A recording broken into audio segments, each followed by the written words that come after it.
Level 9. Wherein Elnora discovers a violin, and Billy disciplines Margaret. Elnora missed the little figure at the bridge the following morning. She slowly walked up the street and turned in at the wide entrance to the school grounds. She scarcely could comprehend that only a week ago she had gone there friendless, alone, and so sick at heart that she was physically ill. Today she had decent clothing, books, friends, and her mind was at ease to work on her studies. As she approached home that night, the girl paused in amazement. Her mother had company, and she was laughing. Elnora entered the kitchen softly and peeped into the sitting room. Mrs. Comstock sat in her chair holding a book, and every few seconds a soft chuckle broke into a real laugh. Mark Twain was doing his work. While Mrs. Comstock was not lacking in a sense of humor. Elnora entered the room before her mother saw her. Mrs. Comstock looked up with flushed face. "Where did you get this?" she demanded. "I bought it," said Elnora. "Bought it, with all the taxes due? I paid for it out of my Indian money, mother," said Elnora. "I couldn't bear to spend so much on myself and nothing at all on you. I was afraid to buy the dress I should have liked to, and I thought the book would be company while I was gone. I haven't read it, but I do hope it's good. Good, it's the biggest piece of foolishness I have read in all my life. I've laughed all day, ever since I found it. I had a notion to go out and read some of it to the cows and see if they wouldn't laugh." "If it made you laugh, it's a wise book," said Elnora. "Wise?" cried Mrs. Comstock. "You can stake your life it's a wise book. It takes the smartest man there is to do this kind of fooling," and she began laughing again. Elnora, highly satisfied with her purchase, went to her room and put on her working clothes. Thereafter she made a point of bringing a book that she thought would interest her mother, from the library every week, and leaving it on the sitting room table. Each night she carried home at least 2 school books and studied until she had mastered the points of her lessons.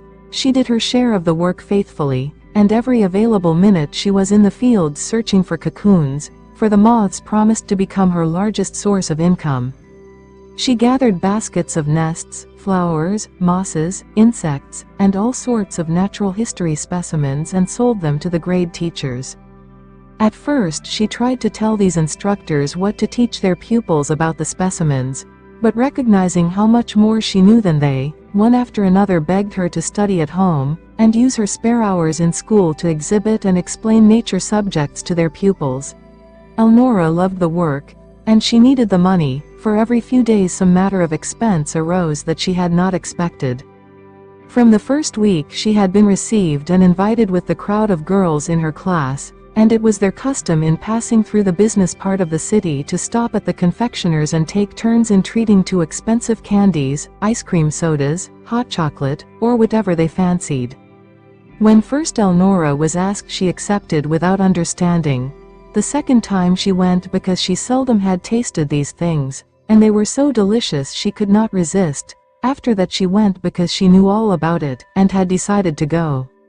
She had spent half an hour on the log beside the trail in deep thought and had arrived at her conclusions. She worked harder than usual for the next week, but she seemed to thrive on work. It was October and the red leaves were falling when her first time came to treat. As the crowd flocked down the broad walk that night, Elnora called, "Girls, it's my treat tonight, come on."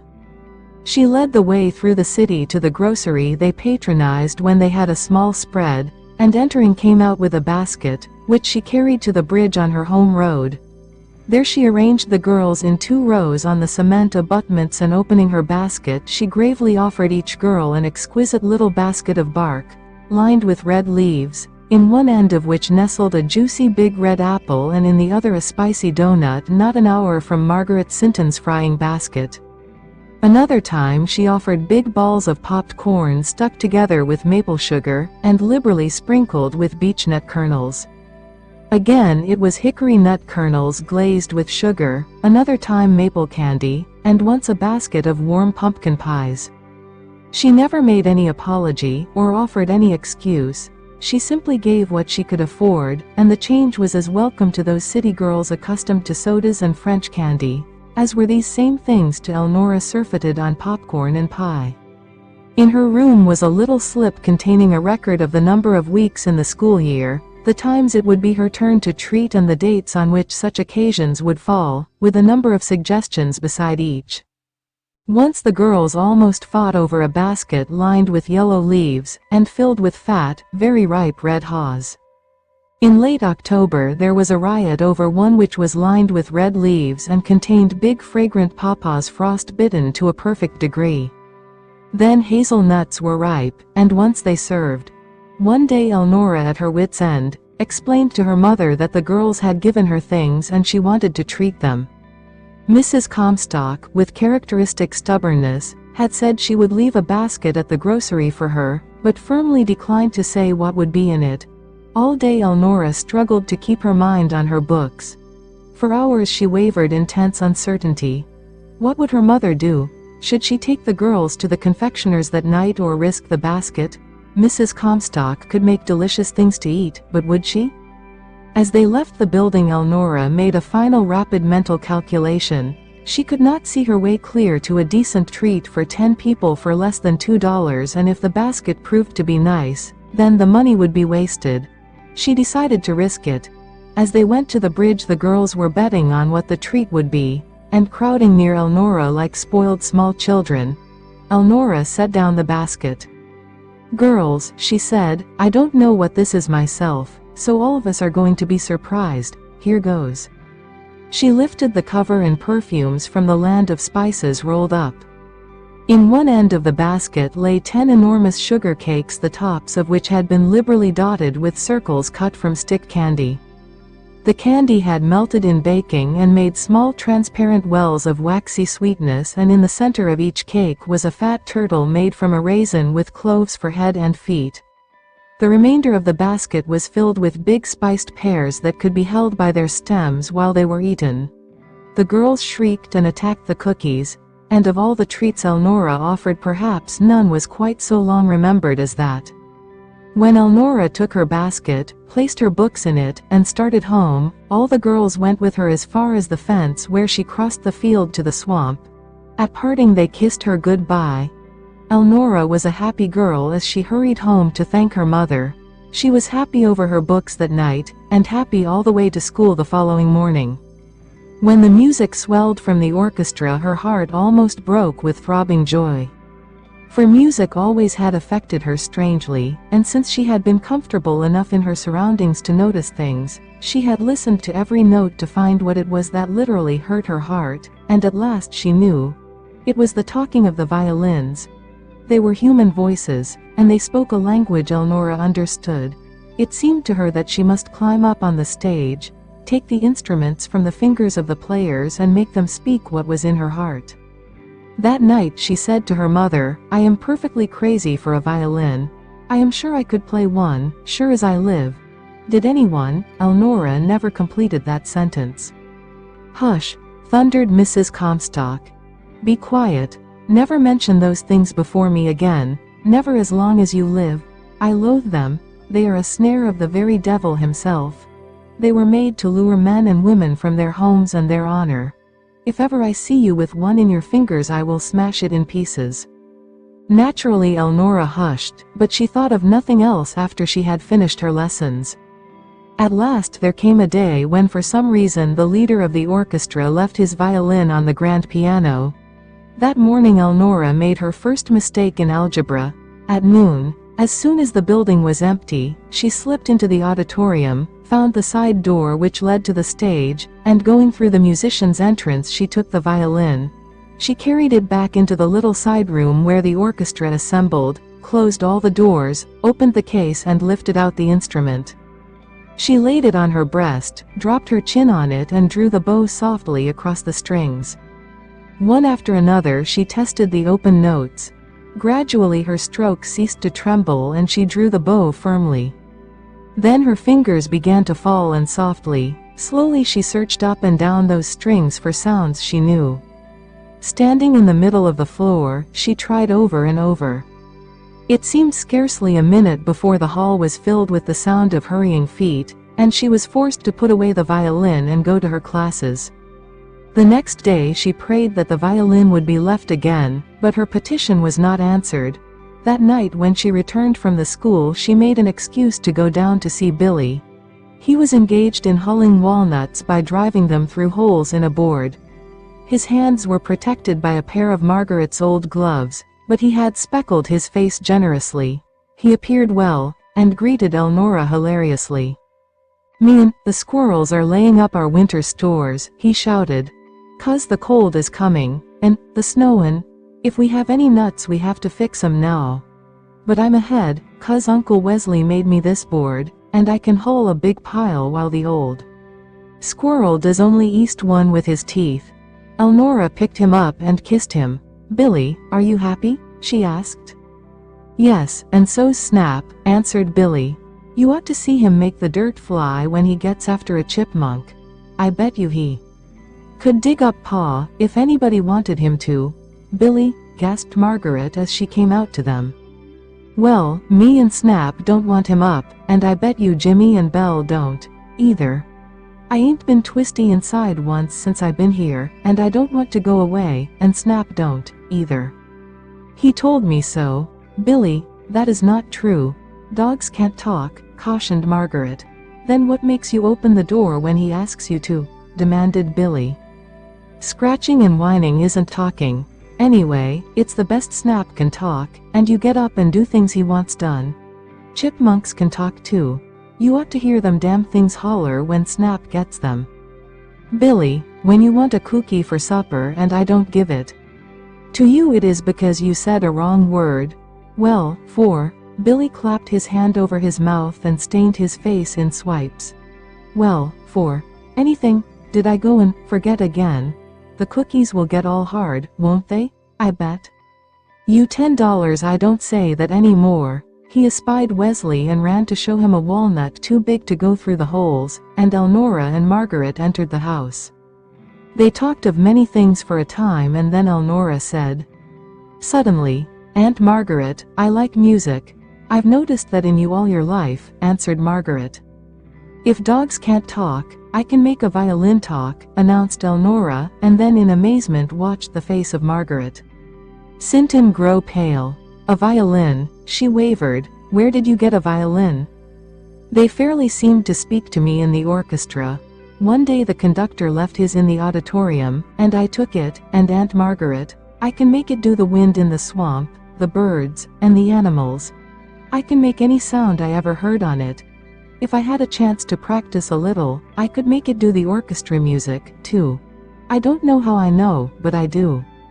Did you ever mention it to your mother?" faltered Margaret. "Yes, and she seems prejudiced against them. But oh, Aunt Margaret, I never felt so about anything, not even going to school. I just feel as if I'd die if I didn't have one. I could keep it at school, and practice at noon a whole hour.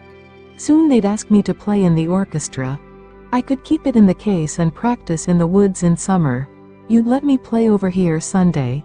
Oh, Aunt Margaret, what does one cost? Would it be wicked for me to take of my money, and buy a very cheap one? I could play on the least expensive one made." "Oh, no you couldn't. A cheap machine makes cheap music. You got to have a fine fiddle to make it sing. But there's no sense in your buying one. There isn't a decent reason on earth why you shouldn't have your F.A. "My father's," cried Elnora. She caught Margaret Sinton by the arm. "My father had a violin. He played it. That's why I can." "Where is it? Is it in our house? Is it in Mother's room?" "Elnora," panted Margaret, "your mother will kill me, she always hated it." "Mother dearly loves music," said Elnora, "not when it took the man she loved away from her to make it." "Where is my father's violin, Elnora? I've never seen a picture of my father. I've never heard his name mentioned. I've never had a scrap that belonged to him. Was he my father, or am I a charity child like Billy, and so she hates me? She has good pictures of him. Seems she just can't bear to hear him talked about. Of course, he was your father.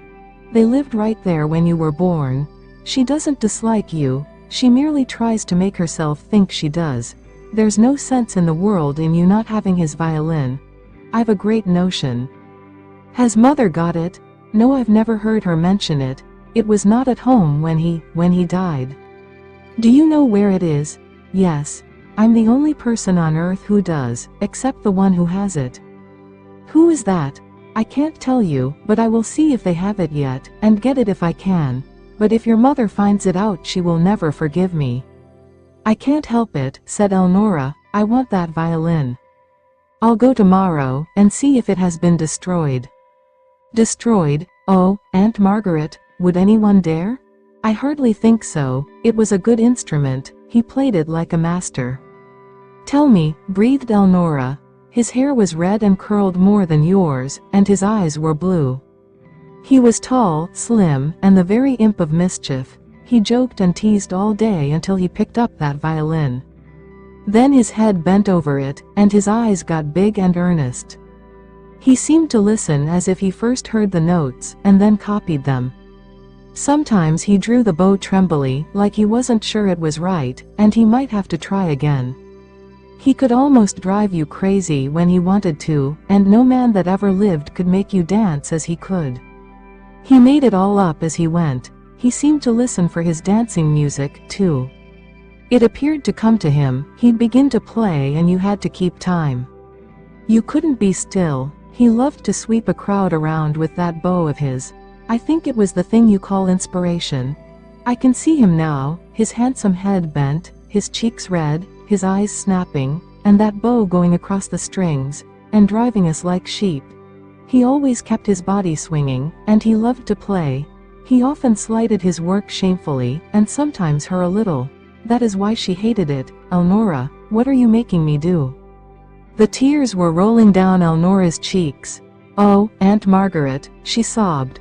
Why haven't you told me about him sooner? I feel as if you had given my father to me living, so that I could touch him. I can see him, too. Why didn't you ever tell me before? Go on, go on. I can't, Elnora. I'm scared silly. I never meant to say anything. If I hadn't promised her not to talk of him to you, she wouldn't have let you come here. She made me swear it. But why? Why? Was he a shame? Was he disgraced? Maybe it was that unjust feeling that took possession of her when she couldn't help him from the swamp. She had to blame someone, or go crazy, so she took it out on you. At times, those first 10 years, if I had talked to you, and you had repeated anything to her, she might have struck you too hard. She was not master of herself. You must be patient with her, Elnora. God only knows what she has gone through, but I think she is a little better, lately. So do I, said Elnora. She seems more interested in my clothes, and she fixes me such delicious lunches that the girls bring fine candies and cake and beg to trade. I gave half my lunch for a box of candy one day, brought it home to her, and told her, since she has wanted me to carry a market basket and treat the crowd every day, she was so pleased. Life has been too monotonous for her. I think she enjoys even the little change made by my going and coming. She sits up half the night to read the library books I bring, but she is so stubborn she won't even admit that she touches them. Tell me more about my father. Wait until I see if I can find the violin. So Elnora went home in suspense, and that night she added to her prayers, Dear Lord, be merciful to my father, and oh, do help Aunt Margaret to get his violin. Wesley and Billy came in to supper tired and hungry. Billy ate heartily, but his eyes often rested on a plate of tempting cookies, and when Wesley offered them to the boy he reached for one. Margaret was compelled to explain that cookies were forbidden that night. What? Said Wesley. Wrong words been coming again. Oh Billy, I do wish you could remember, I can't sit and eat cookies before a little boy who has none. I'll have to put mine back, too. Billy's face twisted in despair. Ah, go on, he said gruffly, but his chin was jumping, for Wesley was his idol. Can't do it, said Wesley, it would choke me. Billy turned to Margaret. You make him, he appealed. He can't, Billy, said Margaret. I know how he feels. You see, I can't myself. Then Billy slid from his chair, ran to the couch, buried his face in the pillow and cried heartbrokenly. Wesley hurried to the barn, and Margaret to the kitchen. When the dishes were washed, Billy slipped from the back door. Wesley, piling hay into the mangers, heard a sound behind him and inquired, That you, Billy? "Yes," answered Billy, "and it's all so dark you can't see me now, isn't it?" "Well, mighty near," answered Wesley. "Then you stoop down and open your mouth." Sinton had shared bites of apple and nuts for weeks, for Billy had not learned how to eat anything without dividing with Jimmy and Belle. Since he had been separated from them, he shared with Wesley and Margaret. So he bent over the boy and received an installment of cookie that almost choked him. "Now you can eat it," shouted Billy in delight. "It's all dark. I can't see what you're doing at all." Wesley picked up the small figure and set the boy on the back of a horse to bring his face level so that they could talk as men. He never towered from his height above Billy, but always lifted the little soul when important matters were to be discussed. "Now what a dandy scheme," he commented. "Did you and Aunt Margaret fix it up?" "No, she ain't had hers yet. But I got one for her. First, as soon as you eat yours, I am going to take hers, and feed her first time I find her in the dark." "But Billy, where did you get the cookies? You know Aunt Margaret said you were not to have any." "I east took them," said Billy. "I didn't take them for me. I east took them for you and her." Wesley thought fast. In the warm darkness of the barn the horses crunched their corn, a rat gnawed at a corner of the granary, and among the rafters the white pigeon cooed a soft sleepy note to his dusky mate. Did I steal?" wavered Billy. Wesley's big hands closed until he almost hurt the boy. "No," he said vehemently. "That is too big a word. You made a mistake. You were trying to be a fine little man, but you went at it the wrong way. You only made a mistake. All of us do that, Billy. The world grows that way. When we make mistakes we can see them. That teaches us to be more careful the next time, and so we learn. How wouldn't it be a mistake if you had told Aunt Margaret what you wanted to do, and asked her for the cookies? She would have given them to you. But I was afraid she wouldn't, and you east had to have it." "Not if it was wrong for me to have it, Billy. I don't want it that much." "Must I take it back? You think hard, and decide yourself." "Lift me down," said Billy, after a silence. "I got to put this in the jar, and tell her." Wesley set the boy on the floor, but as he did so he paused 1 second and strained him close to his breast. Margaret sat in her chair sewing. Billy slipped in and crept beside her. The little face was lined with tragedy. "Why, Billy, whatever is the matter?" she cried as she dropped her sewing and held out her arms. Billy stood back. He gripped his little fists tight and squared his shoulders. "I got to be shut up in the closet," he said. "Oh, Billy, what an unlucky day. What have you done now?" "I stole," gulped Billy. He said it was east a mistake, but it was worser, and that. I took something you told me I wasn't to have." "Stole?" Margaret was in despair. "What, Billy?" "Cookies," answered Billy in equal trouble. "Billy," wailed Margaret. "How could you?" "It was for him and you," sobbed Billy. "He said he couldn't eat it for me, but out in the barn it's all dark and I couldn't see. I thought maybe he could there. Then we might put out the light and you could have yours. He said I only made it worse, 'cause I mustn't take things, so I got to go in the closet." "Will you hold me tight a little bit first?" he did. Margaret opened her arms and Billy rushed in and clung to her a few seconds, with all the force of his being. Then he slipped to the floor and marched to the closet. Margaret opened the door. Billy gave one glance at the light, clenched his fists and, walking inside, climbed on a box. Margaret closed the door. Then she sat and listened. Was the air pure enough? Possibly he might smother. She had read something once. Was it very dark? What if there should be a mouse in the closet and it should run across his foot and frighten him into spasms? Somewhere she had heard. Margaret leaned forward with tense face and listened. Something dreadful might happen. She could bear it no longer. She arose hurriedly and opened the door. Billy was drawn up on the box in a little heap, and he lifted a disapproving face to her. "Shut that door," he said. "I ain't been in here near long enough yet."